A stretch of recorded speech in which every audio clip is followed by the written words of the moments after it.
Hello everyone, welcome back to Homestead Tools and Gadgets. I bought an expensive tool. I've had it for about a week and a half, and I've been doing modifications to it, getting it ready to be used. I spent $5,000 on this tool. Now you know my Massey Ferguson GC 1723E. It's front end loader, 3-point hitch, mid PTO, rear PTO. But the one thing I couldn't get for it was a backhoe. And they said I had to spend over $20,000 for another tractor just to get the backhoe. I'm not doing that.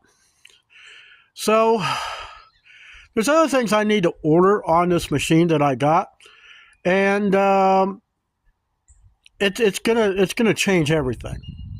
It totally is. It runs great, but accessibility was not so good.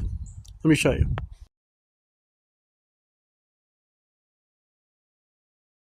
What I bought was an AGT Industrial. This is an H13R cab model.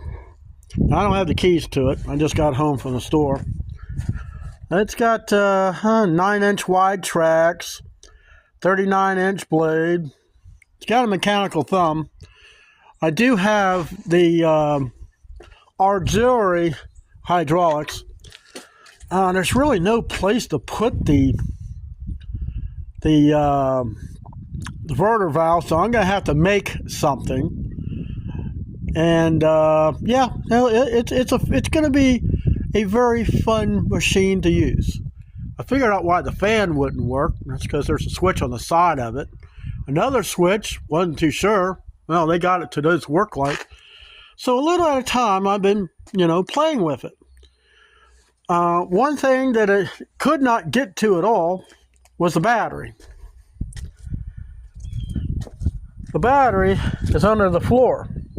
There was a floor pan in here, but you couldn't get the pan out because the cab was sitting on it.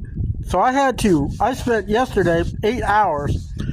I raised the cab up enough to get the plate out. Then I was looking at the accessibility on the battery. You couldn't even get the battery out because the hold down clamp was under part of the structure. Well, today I cut that structure out, ground it down, made a, with the other half of the floor panel, because I cut it in half, I extended it so it'd go to cover the hole. Got that set up really good. One bolt, I can get to the battery. No problem whatsoever. Every bolt and nut on this machine, I went over it, and plus I measured upon what size it was and wrote everything down in a journal.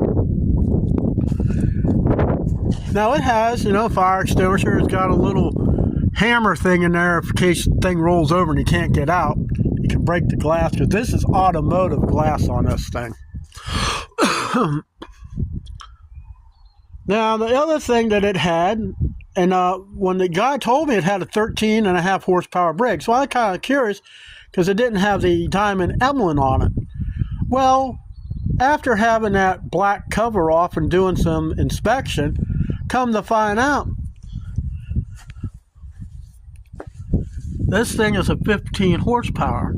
This is the big boy. I thought the engine looked kind of big for a 13.5 Briggs, and this thing sounds, you can hear the power in this thing.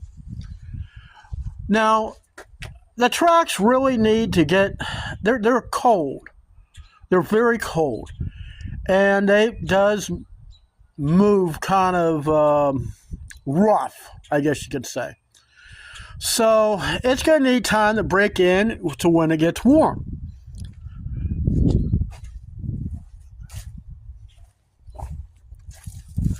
Hydraulic level, I think it's a little on the low side. Now I just bought some special grease for this thing. It's kind of grease that doesn't allow water and corrosion to get in It's kind of like what they use on boat trailers and ships. It's made to displace the water that may come in contact with the bare surfaces. There is grease fittings all over this machine. I replaced some of them with regular Zerk fittings instead of the little made for the needle. I replaced most of them. There's hoses. Now that one I have to clean up a little bit, but there's a hose that goes to the spindle area and all the everything down in there. I still got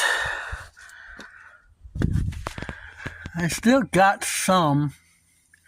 I got one here that's a needle, which I think might be all right. Some of the grease fittings in here and over there. I got one over here. So I got more grease fittings on this thing than I've had on any machine in my entire life. But we're going to have to get it greased up and make sure it's just right. There's one down in a hole. So yeah, I'm going to bring you along on this journey of changing this thing into a mean digging machine. So that's it. That's my new tool. I guess you could call it kind of a gadget. Now, you're probably wondering, well, John, you paid $5,000 for that? You look, since a lot of things changed with Trump and all, which, you know, you got to take the good with the bad, all right? That he put tariffs on a lot of stuff from China. That includes these things. The dealer, he gave me this thing for the deal because he wanted $6,000. He knocked $1,000 off because he wanted to get it off his lot. The other one had an air conditioning unit, had the same engine on it. But I just didn't like it. You couldn't, it was worse to get the things on it. And I didn't want to pay $7,500. I probably could have gotten for $6,500, but I didn't want that one. It's hard to get in and out. Mine has grip panels on the cab. That thing didn't have anything, and it was bigger, and plus it was wider. I didn't really want anything that big, not for my little homestead. Now, as far as traveling speed, yeah, I can walk faster than this thing can go. So if you want to have something like this, you're not going to pay $5,000. Cheapest one I seen, seriously, the cheapest one I seen was $8,000. That's right, $8,000. But anyways, that's it for this video, and I'll see you in the next one.